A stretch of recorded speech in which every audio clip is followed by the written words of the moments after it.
Hello, welcome to the Ethics Experts. If it's your first time joining us, welcome. And if you are a returning subscriber, hello, bestie. You look amazing today. See what happens when you subscribe to the Ethics Experts? Every single episode, you get that bonus greeting. So hit the subscribe button. I am here with one of my favorite people I've never met. So happy to finally meet you, Sejal. Sejal Thakkar. How's it going?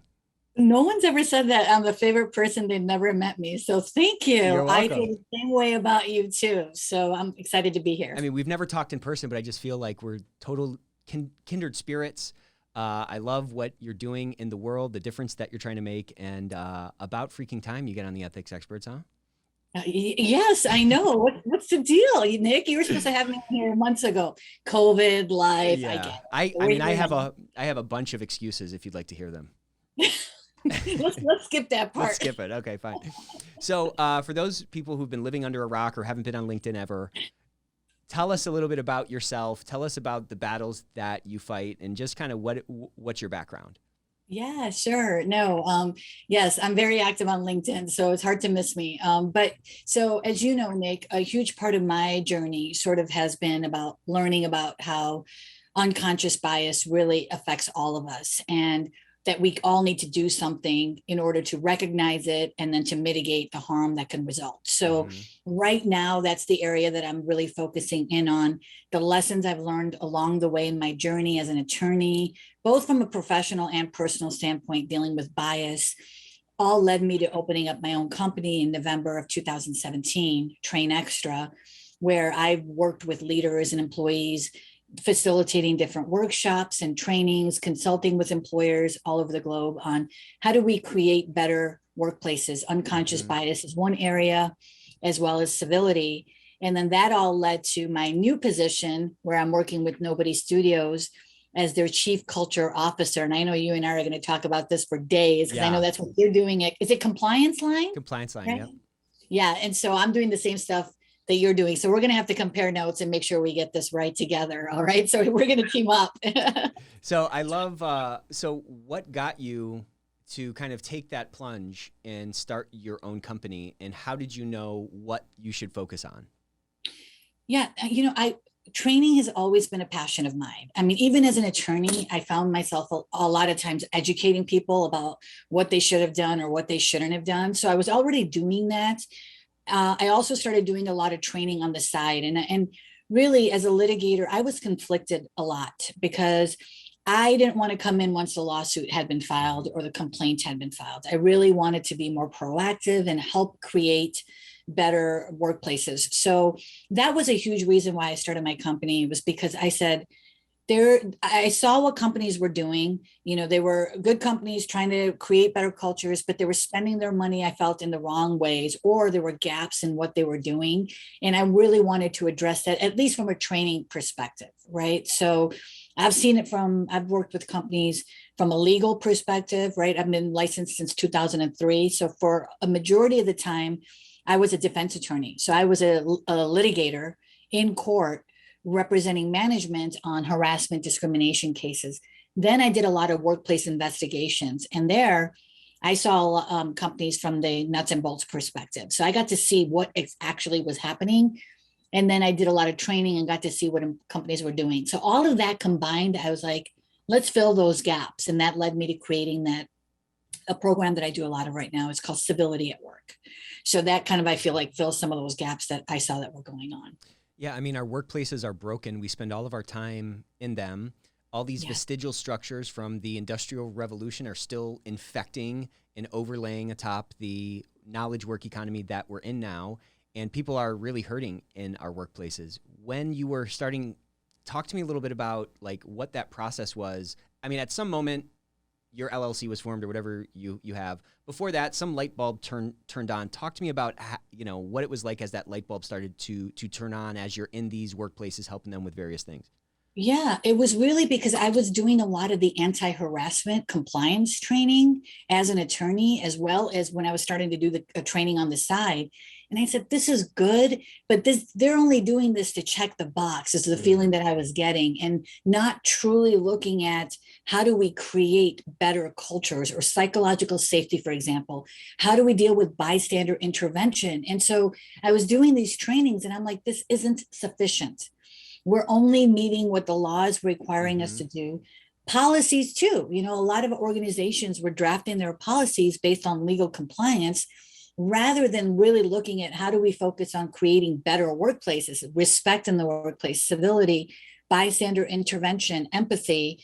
All of these areas were just missing. Right. Unconscious bias, huge one. It's really sad that I started learning about unconscious bias and truly learning about how it works after law school. It was literally in 2015. Right. So that means you're telling me that as an attorney, I went my whole career not understanding how unconscious bias works. I knew I had to deal with my own bias, and I started working on creating strategies around that early on, but I didn't really understand the neuroscience, the part, and a lot of this is just new, right? It's in the last decade. And so, but here's someone that's an attorney who wasn't exposed to it. So that just tells you that we have a lot of work to do. And really some of these topics like bystander intervention, unconscious bias, these are things we should be starting early when they're kids, maybe like children. Kids, yeah, exactly. Yeah.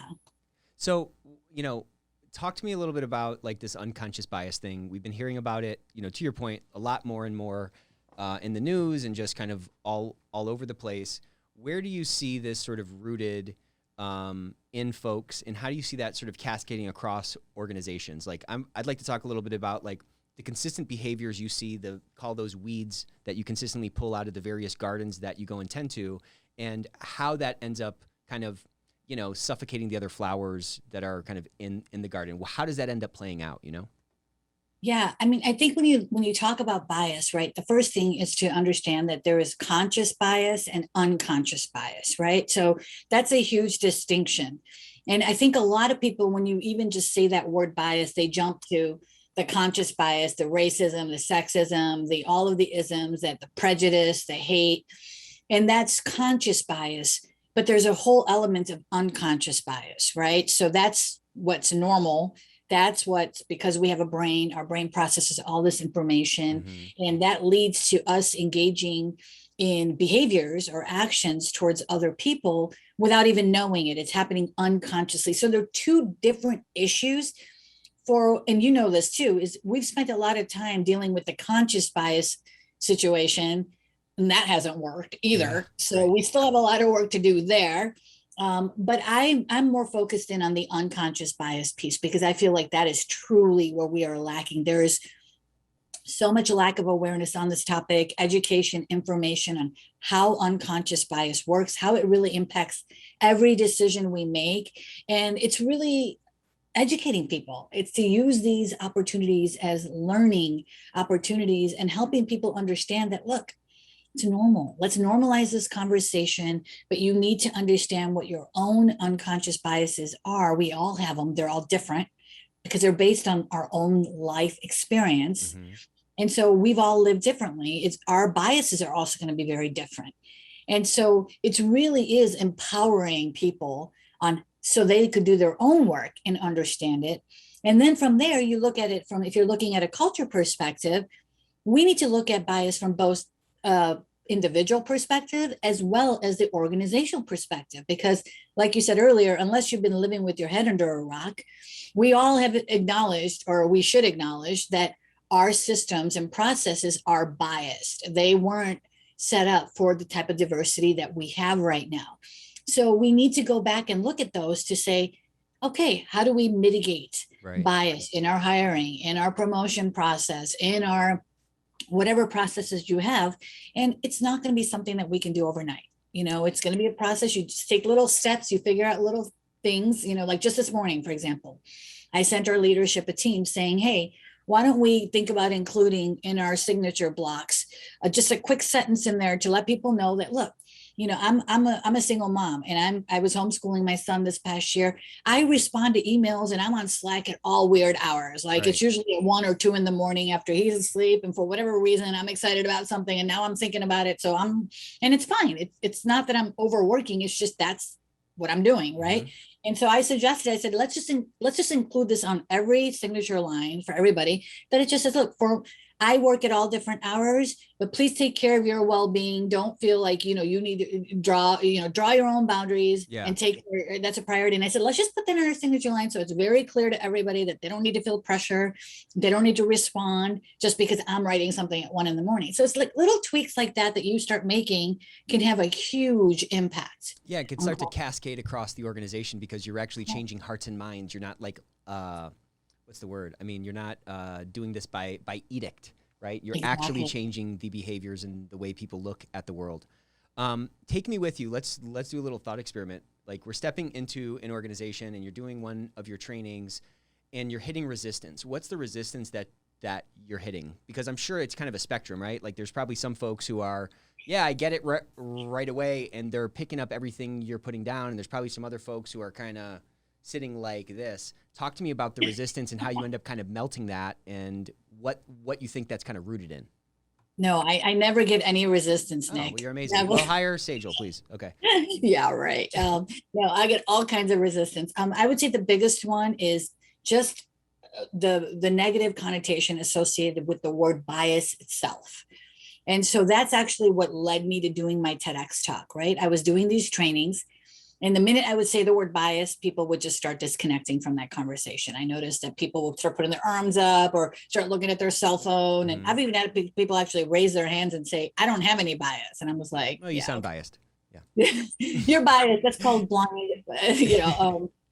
So what I started doing in my trainings is I started replacing that word bias to beliefs. Right. And saying, and now all of a sudden I was getting a different reaction. And I'm like, this is a huge problem because of the word itself has a negative connotation. We're seeing that a lot, even like diversity now. I'm trying to figure out a way to not use that word diversity as much because people are associating that with just representational diversity. And they're forgetting that it also includes all this other kind of diversity. Yeah, right. The cognitive diversity, our personalities are, we're all different. Right. And but because this last year and a half has put such an emphasis for obvious reasons, that now some people are feeling like that word itself has a negative association with it. And I could see that perspective. So here's the thing: if we want to make change, we have to be sensitive that words matter, and certain words are going to, and so I made that tweak, and I saw a significant difference in how people were getting that, being receptive to that information. So I think that's a good sign when we need to look at our vocabulary and kind of evolve as we all evolve. Because here's the thing: I didn't want to leave anybody behind in my workshops. I am talking to every single person in that workshop, period.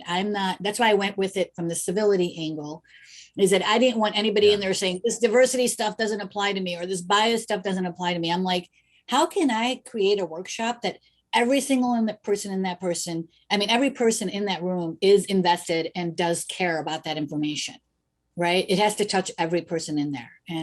And so tweaking language, figuring out different ways is all part of the process. And you got to get used to feedback. Yeah. I get. And what kind of struck me is that you have a certain fluidity with this, and you have a willingness to kind of flex and move words around to get the point that you need to get across. And that's really rooted in some kind of persuasion, a bias for persuasion versus beating it over the head with, beating people over the head with it. Where do you think that comes from? Is that rooted in just the way you go through life? Did you learn that from your litigation background? Like, what is at the root of your persuasive push to change people's minds? And how have you seen that differ from other approaches that I would imagine are like less successful? You know what I mean? I think, Nick, you get this, I know I've looked at the stuff you're out there posting, and your videos are amazing. I love them. Thank you. And what you're out there doing in this world too. But I think it really comes from that feeling. I share that feeling with you as well from a very young age, feeling like you're an outsider, totally, right? You felt that way. I did. And so when you feel like an outsider, you look at people and things from a different perspective, right? You're able to see different perspectives. And so for me, I felt like an outsider because I was dealing with a couple different things. I was dealing with the cultural thing that was going on at home, right? My parents literally moved here from India, and at home it was like little India, right? And then I step out of the house and it's like America. And I'm like, I got to see both of those perspectives. And then I also had to take on that role of kind of explaining to my parents that this is the American culture. And then I was explaining to my American friends, this is the Indian culture. And so I've been doing that for a long time. And then also then when you add on top of that, the issue of the bullying and harassment that I know you've gone through too, I went through it as well. And so that added on to that feeling like an outsider perspective, but it also opened my eyes up, and I was able to, it took me a while to get there. So it wasn't like overnight, but at some point I was able to get there and see, just have empathy and compassion for people to say, okay, you might use this word, but I know what your intention is, but here's another way of kind of saying it. So I've been doing this for such a long time, that it's like, I call it cultural competence, right? But I think there needs to be a different word for that, because it's really just, I don't know the right word for it. But when you felt like an outsider, how to explain that to somebody else, and maybe you have a better way of how do you capture that thought of being able to see things from a different perspective? I mean, you're kind of a translator, right? And what I notice is that most people, we're all kind of alike, right? Like if you below skin surface, you can't really tell us apart. And if you talk about values, regardless of what country you come from or culture you come from, there's a pretty decent overlap between the Venn diagrams of what people value. Maybe the prioritization is going to be different, depending on one culture to the next. But what I was struck with is that you were really kind of talking about being a translator for folks, and you could kind of stand on both sides of the on both banks of the river and speak kind of to both people. And I think in a translator's, to be a good translator, in some languages a term doesn't translate well, so you have to be able to put it in those correct terms so that somebody gets the essence of the thing, right? So maybe that's just a muscle that gets built up when somebody is straddling between these two worlds all the time and has to be able to exist in both. I don't know.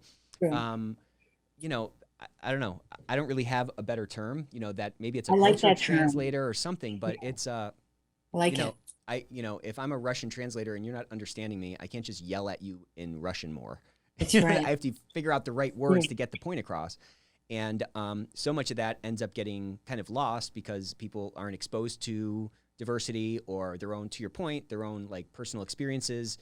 Some of the most racist people, some of the most racist people I've met, haven't grown up around Black people or haven't grown up around Hispanic people or something like that. But then, you put them in the army together and they're going to battle together. And it's like, okay, well, this person has my back. This is just a person.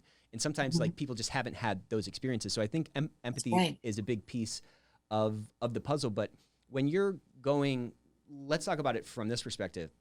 When you're going and when you were going and doing an engagement at an organization, where would you hit a wall and where would you feel like you were really bursting through? What were those conditions of success? Was it a tone from the top? Was it a general sort of sense? Was it an industry basis? Was it a personality type, of the organization that resonated more with what you were saying was resonating more with them? What were those different kind of experiences like? I think the biggest roadblock is the psychological safety factor, where people just did not feel safe in expressing their own opinions or ideas or showing up as themselves. Right. So that just was not a part of the culture. And I mean, I know that you work with a lot of different organizations too. You can feel that from the minute you start doing that. And I know a lot of times I'll do my workshop and then people will stay afterwards and they're like, is it okay for me? And I could tell that they just don't have that safety. And again, it's not the organization's fault a lot of times because that's been the way that we have been ingrained in our culture. So we're really going the other way now. And we're really saying, and not everyone's going to bring me in, and that's okay, because that's why I put everything I do out there. Because I'm like, I may not be right for your organization, but here's the thing. If you don't focus in on creating that psychological safety where people can express their opinions, provide their feedback before it turns into illegal discrimination or harassment, then we're going to have a problem. So for example, microaggressions, right? A lot of times what I saw as an attorney was, where somebody was a good person, like a manager was a good manager, had well intentions behind what they were doing, but they had these unconscious biases. So they weren't aware of them, which was resulting in microaggressions towards people. Had those microaggressions been properly addressed early on, it wouldn't have ended up as an intentional discrimination lawsuit. But if you allow that behavior to continue for so long, it's going to happen.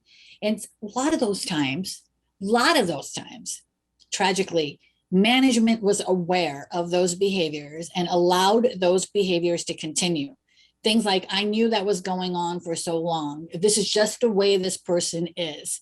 All kinds of excuses, right? How is that going to create psychological safety? It's not, right? Because employees look at what management is doing. And if they're allowing managers, especially, let alone anybody, get away with it, we have a problem. So it becomes normal. And then we're into a toxic work environment, right? So psychological safety is something that I think organizations are scared of. They need to embrace it and say, we'd rather know about it, and create a culture where I would normally say, don't be biased. But in this case, I would say, be biased for action. Let's create so many different avenues that, you know what, you're working on a project and somebody says something, maybe they were joking, but it struck a nerve for you, it triggered you somehow, that you can turn to that person and say, hey, you know what, I just want to let you know that that's making me feel uncomfortable. Because a lot of times people just don't know, but they're too scared to say something about it to the person, or they don't know what to say. They don't know how to say it, right? And this was a huge piece that was missing from a lot of the compliance training I was doing, was we weren't equipping people with practical skills. And, you could say all day long, you can't do this or don't do this. But if you don't know what to do when you're facing that situation, that's where the problem is. Yeah, it's almost like we're saying, well, hey, here's a cake. You got to bake a cake, and here's another cake. Bake this cake. And everybody's like, well, I've never baked a cake before. You need to give them those ingredients and tell them how to mix them together and what to set the oven at in order to get that end product. I found it interesting you said that, like, companies are scared of psychological safety. What's that all about? Yeah, well, they're scared because they don't want to know about the problem, because then they got to actually fix it. They got to do something about it, right? And so oftentimes we see that they know about it, and then all they do is put a Band-Aid on it. They don't go deeper. So for example, I did a lot of workplace investigations.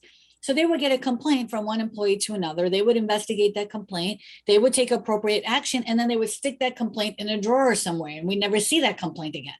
And my question as an attorney, when I would get brought in, when the lawsuit happens, is, well, what did you do to address this issue on a deeper issue? Is this a systemic issue? Is this happening with other people? You can't just put a Band-Aid on one thing and not get to the root cause, right? So a lot of times they were scared of digging deeper because of what we might find. And my approach is, no. Look at that one situation as what I talk about is the tip of the iceberg. Exactly. That is the tip of the iceberg. We see the majority of the risk is underwater, but again, it's like telling them to bake a cake without giving them all the ingredients or the directions or the recipe and how to do that. And that's where we're lacking, right? I am just fascinated by this, like, dichotomy that exists within us. In terms of, like, how we think about things outside of work and then how we think about things inside of work. Like, the caricature I always paint is, in many sort of soulless, sort of toxic workplaces, you have to, like, pop open your head, take your brain out, take your chest, take your heart out of your chest and just keep your head down and not get in trouble. That's not a place that anybody feels included in. That's not any place where you can feel, to your point, safe enough to, like, release and put your God-given gifts to work. But again, back to your point about the tip of the iceberg, if you see a cockroach in your house, you don't kill that cockroach and say, cool, I'm done with cockroaches. You say, if there's one cockroach, there's a bunch of cockroaches, and you put the traps out and you fix the actual problem. It's just bizarre that, they stamp on one cockroach, so to speak, within an organization, and they think the problem is gone. It's clearly not, like, a sustainable approach to, like, fixing anything. You know what I mean? Totally. And we got to get out of that mentality. Look, I'm at home right now. I work from home. There is no work life, and the thing is, a lot of times, and this is the other thing, is when we talk about, like, the fear of psychological safety, is we need to equip people to pay attention to certain red flags, right? So if you notice that a coworker is hitting the bottle hard, or all of a sudden it's impacting their productivity, or they're in a domestic violence situation and they're confiding in you, and you're sitting there thinking, well, this is none of my business. This is your personal life. Wrong. That is not the right approach. Correct. We want people to, we spend a lot of time together, like you said at the beginning, that I can, somebody can look at Sejal and say, you know what, I work with Sejal 10 hours a day. I'm not a doctor. I'm not a psychologist. I'm not a threat assessment person. But I spent enough time with her to be able to know kind of this is her normal reaction time. This is her normal state. She'll walk into work. She'll say hi to everybody. She'll say, do you want to get some coffee? You want to grab some happy hour lunch? I'm a very social person.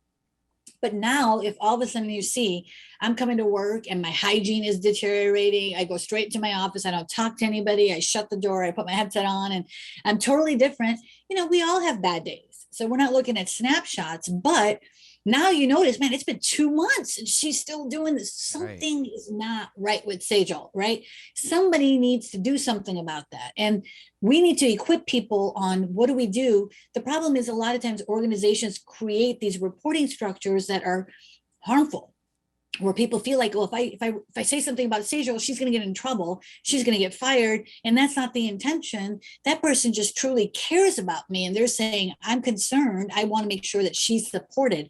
So we need to look at how we report these things to say, we want to create a non-threatening way of reporting to say, as an organization, we just want to reach out to Sejal and see if she's okay. Maybe she needs some support.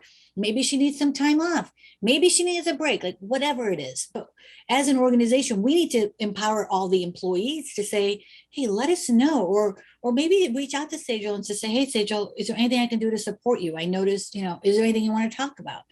But encourage that type of approach where we're taking care of each other rather than I'm going to throw it over the fence to, Nick, our chief servant officer, and let him deal with it. No, Everybody's got to deal with it. And it doesn't matter if it's something that's happening at work or not at work, but if it's happening to her, period, it's going to impact our work environment. It's going to impact my productivity, my morale, everything, and my stress levels, which is then going to impact all these other things as well, right? Yeah, it's all connected. And it's almost like one of the most toxic terms that have ever been invented is this term of work-life balance, because it implies a separation. Yeah. And you are giving, in your example, saying, oh, well, that's your personal life. Well, that just implies that there's this kind of wall between that version of you and this sort of professional version of you. Right. To your point, it's one life. And we're not machines. And, nope. I get it in a manufacturing setting. If your machine was one day feeling great and one day it was feeling bad and it was sort of mercurial, that wouldn't be that great of a machine. But also, a machine is set up to do one thing. A person can do so many different things, and a person can have so many intangible positive benefits on an organization. And taking that longer-term view and giving people space to breathe and to live and be themselves allows for a lot of magic to release if, to your point, they can feel psychologically safe and not feel like they have to hide a portion of their self away or hide a difficulty that they're going through. When do you think this is going to break in terms of these old structures that are imposing themselves over our workspaces? When do you think those are going to start to melt, or when are they going to get shattered so that this new way can really take hold and be kind of more pervasive or more normal across, companies? I have no clue. I mean, I really don't know the answer to that question. It's just, all I know is that we have to keep moving in that direction. Yeah. And all I know is that organizations that are aware of the fact that differences of people are here, in order to survive as an organization, if you don't realize that there's benefits to having diversity in your organization, you're not going to survive. Right. Also, the other thing I can tell you is that people's tolerance levels for what they're going to put up with have completely changed in this last year and a half. Mm-hmm. So don't get me wrong. We had issues before, obviously, but this last year and a half with the civil unrest, with the racism stuff that's been going on, the Asian hate, the pandemic, the remote. I mean, there's so many reasons why incivility at work has increased, including the bias that's come out because of everything that's gone on, that good talent is not going to put up with that anymore as they did before. Mm-hmm. And we're seeing that happen, right? Aren't they calling it like the great resignation now? You're seeing all these employees, and we're not limited geographically. Exactly. Like, it's pretty funny that I got hired as a chief culture officer at Nobody Studios, and I never even met the leadership team, right? But so we're in a different place. People are not going to say, I'm going to put up with toxic work environments because I've got no other choice. You've got other choices. Right. And so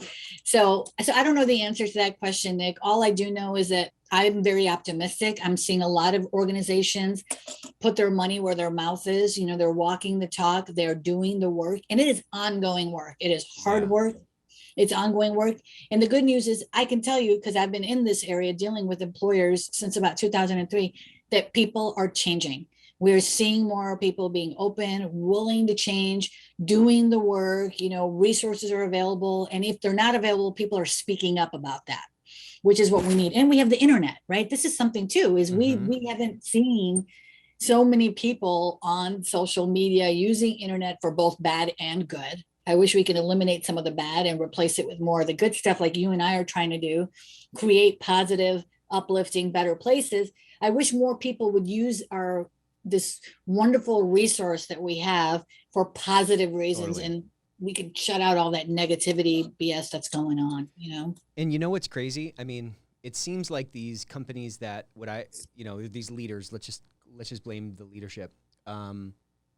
The leadership that is so, myopically focused on dollars seem to be losing out on a ton of potential by releasing magic from their workforce if they can just fix a little bit of what we're talking about, a little bit more inclusive, a little bit more psychological safety, a little bit of a longer term view of someone, a little bit more focus on work-life harmony versus work-life balance or whatever that, fallacy is.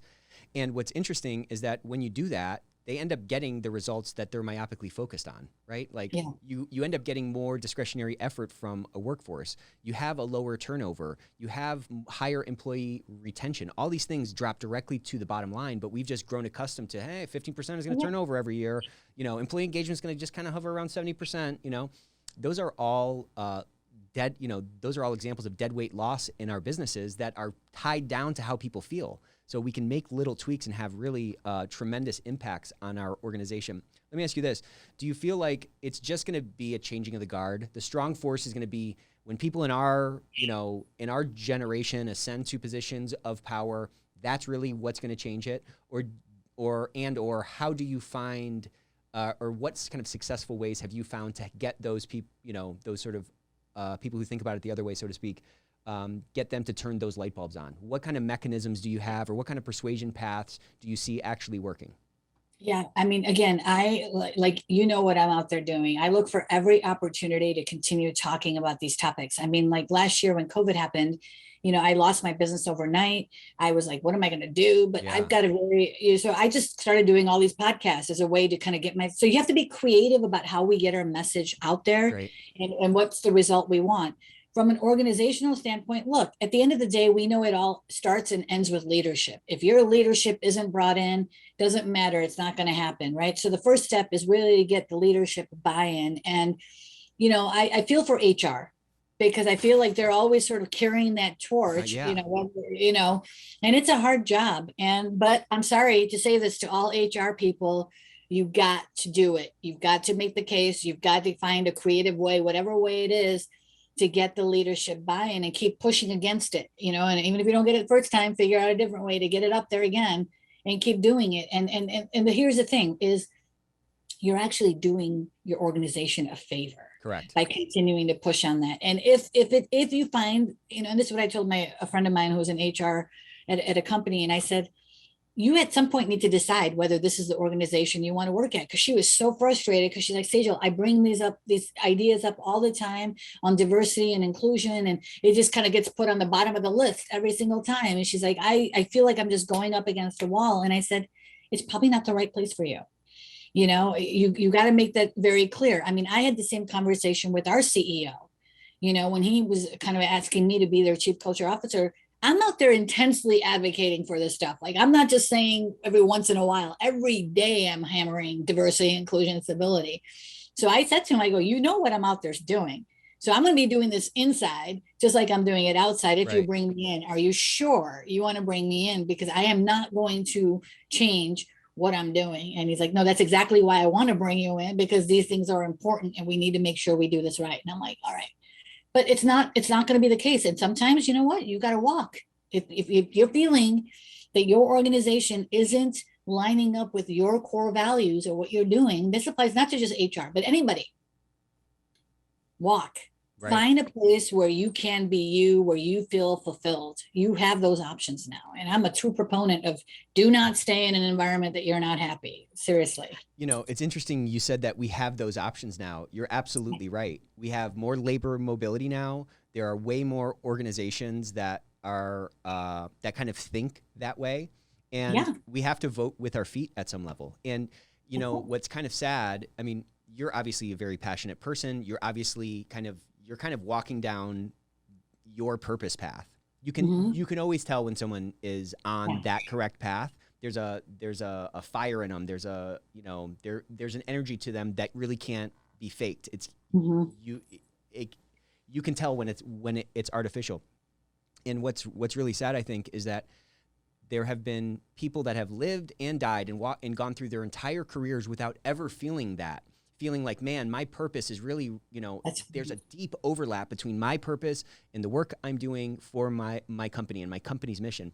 That exists. And when you know, try swimming in that pool. That's a much nicer pool to swim in than, you know, trying to swim upstream in an organization whose values truly at their core, you know, look, everybody has a nice website. Everyone has right. nice values on the wall. What's actually being lived out in the organization? If that's not resonant with you, you got to move on. Great point. Yeah, or do something about it, right? I mean, we can all push a little bit, we can all try a Sure, little right. bit, you know. But and the other thing is too is that a lot of people are reinventing themselves. Mm-hmm. So when we were feeling kind of boxed in to, you know, I've been there as an attorney. I knew early on that I don't want to be a litigator. This sucks. Like, Yeah. I'm not working around the clock. It just didn't match up with my personality. I'm more of a conflict resolution person. I'm more you know. So I knew that, but I did it because it's the way I was supposed to be, right? Oh, you became an attorney. This is like your path. People forget that. Like, now people are saying, actually, no, I'm going to reinvent myself. You know, if I want to do this, I'm going to do this. If I want to do, and there's all kinds of resources available. You can take all kinds of training, all kinds of courses. People are saying, we're not going to look at the resume. We're looking at skills. Here are some of the skills and what we need. Experience is not even being that important anymore. Right. I mean, I've never led a company and developed their culture strategy before, ever. But right. so what? I've been talking about it. I've been training on it. I'm passionate about it. I'm going to nail it. I'm going to try my best, right? I'm confident in what I'm going to do and how I want to do it. And I'm supported by a whole team of people. And I don't know all the answers. I do not know all the answers, but I'm going to do my best to figure it out. And I'm going to get feedback. I'm going to run everything I do, like as far as I'm like putting it out to the leadership team. Here's what I'm thinking. What do you think? Give me your feedback. If it sucks, let me know. If you think it's good, let me know. And then we can tweak it and figure it out. But that's the thing is, like, you know, just for example, when I read your title, Chief Servant Officer, Captain Culture, right? You are putting it out there that this is what I'm about. Anybody that sees that brings you into their organization is going to know that you are so passionate about these topics, right? You bring someone like that in and you try to change them, what's going to happen? It's going to break. If you take their passion, they're going to last maybe 2 months, 3 months, and then you're going to lose good talent. Some of these organizations have had people on their payroll for 20 years who don't match up with the values of their organizations. That's why all these people are now leaving, and we have this whole work from home or gig economy, because people are like, I'd rather work 2 hours a week or 2 hours a day versus 8 hours and take a pay cut and actually be doing what I'm passionate about, right? Versus what you want me to do, right? So yeah, and those people are, to your point, the quickest ones to leave. And they're probably the ones that have the most options, and they're the, you know, and I was struck by something you were saying, like, you haven't done what you're doing before. And I want to get into that story and what that decision path was like for you. But, you know, I think outlook ends up driving the outcome. There's outputs in the middle, and those outputs, you're going to try different things, and you're going to experiment with things, but the way you see the world, that's really what's going to drive the outcomes. And, you know, good on this leader who you've partnered up with for this role, to see that, hey, irrespective of whether she's done this before or not, she has the right heart and she has the right brain and she has the right drive, and we're going to figure it out. How did that happen? Tell me about, at one point you didn't have the job, now you have it. What was that path like? How, what concerns did you have before you took that plunge, and how have those concerns been allayed, and what kind of things did you see once you transitioned that made you feel like, okay, I'm at home, this is where I need to be? Yeah. So, Mark McNally is our CEO. We had mutual connections on LinkedIn. So he saw some of the work that I was out there. I was advocating for it. He knows I'm really passionate about workplace culture. So initially, he approached me as being a co-founder on one of the companies he was building called Wellbridge. It's just an internal name that we're using right now, but it's a company that deals with crisis intervention. So an employee has a crisis at work. How do we support that employee? How do we support the employer? So trying to solve that problem, because obviously there's huge gaps in how that's dealt with right now. And so, Right. so he's like, and one of the things he said is like, you truly care about this area, and so that's kind of what started our conversation. So I joined Nobody Studios in January as a co-founder for that company, and I'm still working on that. And then sometime in March, April, we started the conversation of, you know, he asked me if I would join the leadership team as their chief culture officer. And again, he was watching what I was doing out there, and he's like, civility, diversity, inclusion, psychological safety, belonging, all of these are areas that I want to make sure we do it right. Right. And so, again, I think this says a lot about him and the leadership team for bringing me in, because this, I mean, most startups at this early stage, we're really young. They're not really looking at culture. They're all about innovation and how do we get the best idea out there and how do we build this company, not really looking at culture, especially when you're working remotely.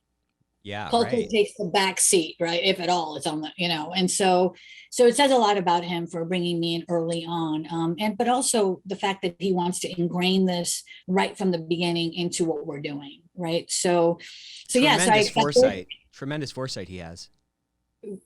Agreed. And he's very successful. He's had like 14 startups. He's got this amazing background. So I'm truly humbled that he saw me as fit for this role, because I Amazing. know it's a huge value. I mean, one of our core values is people first, right? So I know that he's putting it out there and putting me in charge of this role. So I don't take it lightly, and I'm gonna do whatever I can to make sure that we do this as good as we can. And again, it's not going to be perfect. Yeah, There's right.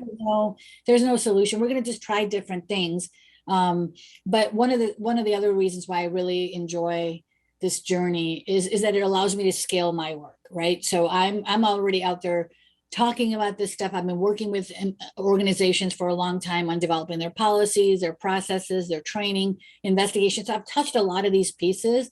So now to be able to work with from the ground Yeah. up on helping to create the strategy that touches all of these different pieces, it does bring a different lens to the table. And he's built these companies before. He knows how to create high performing teams. So I think together we're really going to be able to create something that matches up with kind of what his vision is and brings into what my passion and my fire is, and bring that together. Right. So I mean, what an exciting opportunity, and also kind of what a scary opportunity in a way. Like, super you're kind scary. of brought in to drive a bunch of change in a remote setting, talking to people only over Zoom. Um, so I'd love to kind of dive into that. Like, what was that like? What was your first week like?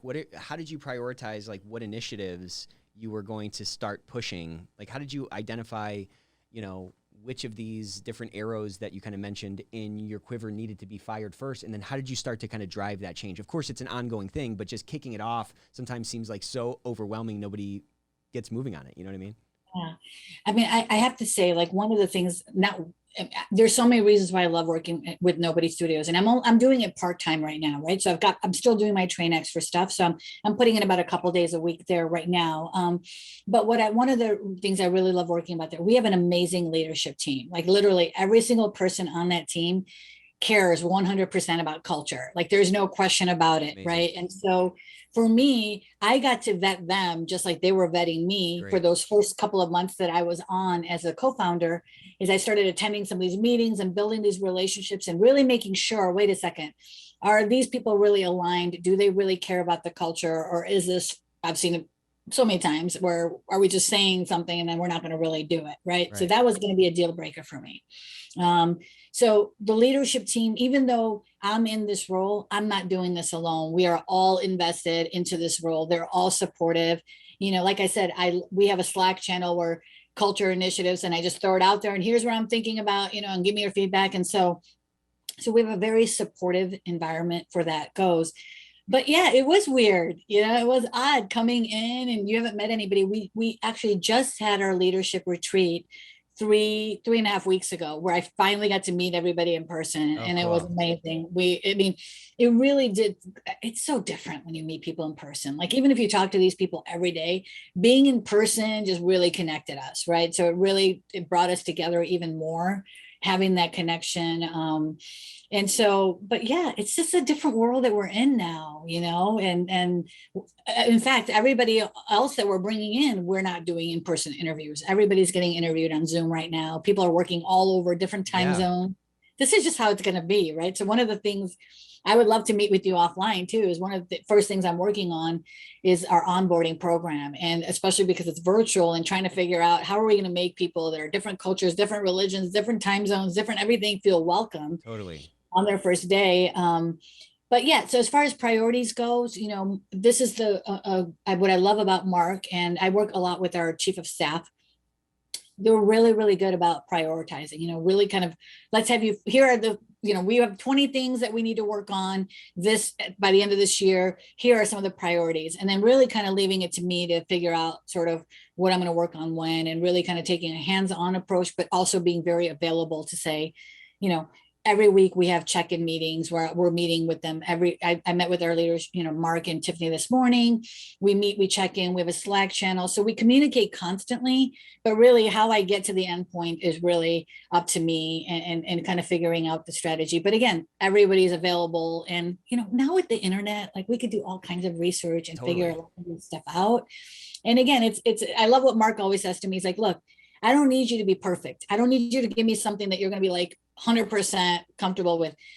Get to 70% and then bring it over, and let's talk about it and let's figure it out. But don't bring me like 30% where now I have to do the other 70. Like, bring me 70 or 80% that you feel like this, you put a good effort in, and then we'll polish the rest of it up. Right. So a lot of just asking. I have no problem asking, what should I be working on right now? Or what's priority? Just tell me what you need me done and I'll do it. Right. And so, as you stepped in, what was the biggest kind of immediate opportunity that you saw? Really, right off the bat, it was about, they had been working on an excellent set of core values, and here's kind of what we believe in.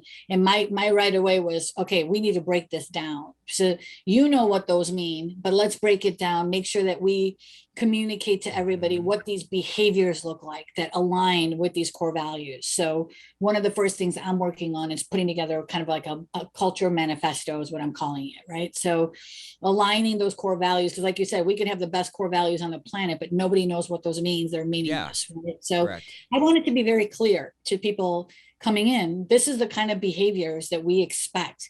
This is the kind of culture that we're striving for. Right. And it's not going to be for everybody. And that's okay too. Right. It's not going to be, speed is one of our things in our culture. Like we operate, we say we operate at the speed of trust. Right. He wants to do like 100 companies in the next 5 years. So we're going to be moving pretty quickly. That's not for everybody. Yeah. Right. Like, I thrive on speed. So for me, that's exciting. I'm like, let's go, but somebody else is like, no, that's not my thing, and I'm not into that. Totally cool. Right. But you need to know what that means. What does that mean exactly? And what is expected of you, and what you can expect in return. So that's kind of where I've been spending a bulk of my time since joining, is working on that. And like I said, also the onboarding program is a huge priority for me, because we're going to be hiring a lot of people pretty quickly. And so making sure that we are consistent, that we are making sure that we're mitigating bias in our hiring process. So there's some areas that are definitely more priority than others. But as you know about culture, there's just so much that touches on it. And, it's easy to get caught into the weeds. And I've done that, where I'm just like, there's this one little, and I'm like, okay, you got to focus. Where's the big picture here, Sejal? Focus, step back. Let's look at the big picture. Yeah. And so sometimes small tweaks are going to be what's going to work. And sometimes you got to really hammer down. But those are some of the things that I'm working on right now. And another one I'll throw out there is talent development. It's a lot of, the way I look at it is every person that comes into the studio is a leader. And so how do we develop our leaders? And so really looking at, I've had some conversations with different platforms, different experts in the field to kind of figure out what's going to kind of work with our strategy. I love it. We talk about culture being the only sustainable competitive advantage in business. Somebody can replicate your software, but they can't replicate your heart. They can't replicate the discretionary effort or the push toward the organizational purpose in one company or the next. And to your point, like, starting your culture project is not like flipping a light switch. It's like, all right, our culture's fixed. That's an ongoing bonfire. You have to keep feeding, and as more people surround it, you have to make that thing grow. And it takes literally everybody to be owning that culture. Everybody needs to be a chief culture officer. I love the title. I love, it's got to feel like your home. It's got to feel like, man, this is it. I can stretch out and really like put these gifts to work, Absolutely. I mean, one of the first things I did, Nick, is I created an onboarding feedback survey, because I'm like, okay, I'm putting this program together, but I need to hear from all of you. Like, is this working for you, or is this not working for you? Because this is what I think should work, but I need to hear from the people. And as you bring in more people, again, constantly getting that feedback and then getting better and better at what we're doing, right? But so again, not for everybody. Some people are like, this is my onboarding plan, and this is what I want, and I don't want to change it. Well, that's not going to work. That doesn't work. You got to be evolving and say, I don't know all the answers. Like, we got to figure this out together, right? Something we've had a lot of success with in terms, we've been growing a lot, hiring folks, and the risk always exists for the culture to get diluted as you grow. It's always going to change. The fire is always moving. It's combustion. It in itself is a reaction. But what we've gotten a little bit of success with is starting with a day zero. So the first day somebody shows up, instead of filling out all their forms, we're spending the day together talking about our values, our background, your background. How do you look at the world? How do we prioritize things? What do these values actually mean? What's our story? What's our angle in the marketplace? How do your efforts translate into this broader goal that we're all pushing toward? And what it's done, I think, is it's knocked down some walls. It's kept a bit more cohesion and a bit more consistency around, like, at least the articulation of what these values are, and to your point, like what the associated behaviors should look like, because accountability or tenacity or servanthood can mean different things in different contexts. You know what I'm saying? Right. So it'd be interesting to see. So we haven't had to do that remote. No, I guess we have done it remote. It's a little bit of a different vibe, but you could probably do it remote, and you can still have those connections. And at the end of the day, like, if you're people first, that means you're putting people first, okay? That means people over profits. That means people over whatever else, and making that connection. I mean, it's so magical when somebody feels like, hey, I can be myself at work for once, That's right. And I think it's even more important to what you're saying. When you're in virtual, you have to work harder to build that trust, because you don't have that in-person connection. Totally. That you have to. And human interaction, I mean, I said this to somebody the other day, and I was like, I hope I don't offend you when I say this. Like, I love your platform. It does not replace human interaction. Like, having your supervisor reach out to you on whatever you want to call it, day zero or day one, but reach out to you one-on-one to say, welcome to our team. We're really looking forward to working with you. I'm here if you need that. No platform can do.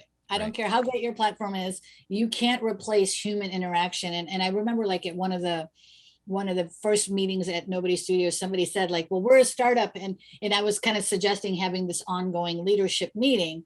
And somebody said, oh, well, we're a startup, we're really, and I go, I'm sorry, but we're going to have to make time for culture. So back to the original question, when are we going to have a monthly leadership meeting? Because if you're telling me you don't have time to get to know each other, then we got a problem. We need to get to know each other. We're the leadership team. If we don't get solid and we don't get to know each other, nothing else is going to work. Totally. So let's look at our calendars and schedule this. Yeah, let's make it happen. But I'm already challenging them. And I'm like, you knew what you were getting into when you brought me in here. Yeah, you asked for this. Hey. You asked for the full Sejal.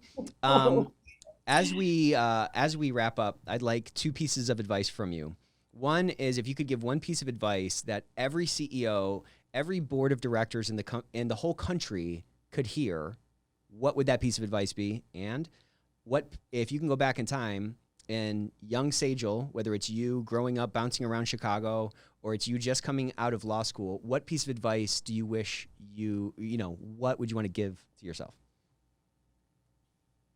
Okay, so to myself, the piece of advice I would give young Sejal is, don't be so rigid in your plans, right? Like, I followed the traditional, go to law school, be a litigator, and I hated it. So I would tell myself, like, allow yourself the opportunity to kind of go with where your passion or your heart leads you, and don't be so tied to the plan of what's expected of you versus just being you and letting that sort of unfold. I learned that lesson at like 40. Okay. So up until 40, I think I was very rigid. I mean, I still, I think I was very much following this plan that was whoever came up with for me. I hit 40 and that plan went out the door and I'm like, this is my plan now, right? We're doing it my way for the rest of my life. So Super that would be freeing. Yeah. so liberating when you're like, you know what, I'm not going to bother to fit in anymore. I'm just going to be me, and people like me, they like me, and if they don't, it's cool too, right? I've been an outsider my whole life, might as well finally embrace it. Yes, right? I'm like, whatever. and it's like a whole different universe once you do that. Once you take that step and you step into your own self in your own zone, it's like everything comes to you. Yeah, it's wild. And that's why I love your videos, because you're like, this is Nick. Like, I don't need to have a conversation with you to know you, because I watch your videos and I'm like, that's my kind of person right there. That's my peeps, right? Like, you're speaking my language. And it's crazy how the universe starts. Mark came to me. I didn't apply for that position. I wasn't even looking. I was very happy with my company's actually taking off. So I was like, this is great. I can train 3 days a week and call it a day, right? Awesome. He came to me. So this is like perfect signs of how the universe brings you those opportunities, right? So that's my own. For leaders all over the place, again, I think for leaders, I would say, you probably have 5 things you want to say. I've got so many things. I'm trying to pick which one I want to leave here with is, okay, I would tell the leadership teams to really, really empower their employees on unconscious bias. That would be my advice. And I think the more you empower people, because people are running your processes, they're the ones that are making these decisions, the more you empower. And it's not just to say, because I got to put this out there. I'm seeing a lot of people saying, throwing a lot of dirt at unconscious bias trainings and how they don't work, and how, first of all, nobody is saying one unconscious bias training is going to solve the world's problems, right? If somebody's saying that, they're probably tripping and they need help, right? But most people, when we're doing this work, it's because it does work. It works in the sense of it's opening perspectives. It's opening people to different ways of looking at themselves. So my trip would be for every organization to empower people with this knowledge, right, and let them know that they have to do the work on their own, and give them the space to be able to do that work. That is going to solve so much and create better cultures just on its own. When you start realizing, when you start doing this work, you start to see that, wow, this is my limited view. I'm walking around with blinders on, and now I open it up and I'm like, whoa. So you felt like an outsider, Nick, and your reasons for why you felt that way are different than mine. But wow, now we can share this pain together, and that's going to connect us. Totally. And so we start to see how interconnected. That's my favorite word now this year. Interconnected is my word of the year. I love that because it's just so powerful. So that would be my advice. I love that advice. And, it's funny when people say, well, that training didn't work. That's like saying, well, that cycling class didn't work. I didn't lose a pound. It's like, well, you have to change your lifestyle. You have to get healthy. You have to go to a lot of these classes, but it's only ever going to happen from, like, to your point, a commitment to that end goal or this vision or this vision of this new state of the world. So, Sejal, I love your heart. I love your work. Thank you so much for coming on The Ethics Experts today. Where can people find you? Where can they learn more about your companies and your work and things like that?